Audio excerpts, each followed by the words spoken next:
আসসালামু আলাইকুম রহমতুল্লাহি ওবরাকাতুহ।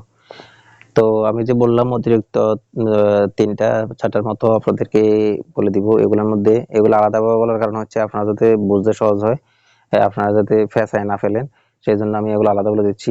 এখানে দেখেন ওয়াজিব গুন্নাহ। ওয়াজিব গুন্নাহ মানে কি এটা বাধ্যতামূলক, এটা করতে হবে, না হলে গুনাহগার হবেন। অন্যগুলা না করলেও গুনাহগার হবেন, কিন্তু এটার এ এ কি এটা ওয়াজিব করা হয়েছে, এটা করতেই হবে, এটা বাধ্যতামূলক। ঠিক আছে? তো সবগুলোই করতে হবে, কিন্তু এটা ওয়াজিব পাবে, এটাকে প্রাধান্য দেওয়া হয়েছে। যেমন আন্না, আম্মা, এটা আন্না এভাবে বলা যাবে না, এটাকে বলতে হবে আন্না, একটু থেমে চেপে ধরে কিছুক্ষণ পরে ছাড়তে হবে। যেমন আন্না, এরপর দেখেন আম্মা, এটা আলিফের জায়গা যদি আন্না, আম্মা, ইন্না, যেমন আমি জবর দিয়ে দেখাচ্ছি, আন্না জেদ দিয়ে হবে ইন্না। ঠিক আছে? এটা জবর জবর এবং জের দিয়ে হয়ে থাকে। আন্না, ইন্না, আম্মা, ইম্মা, আন্না, আম্মা, ইন্না, ইম্মা। ঠিক আছে?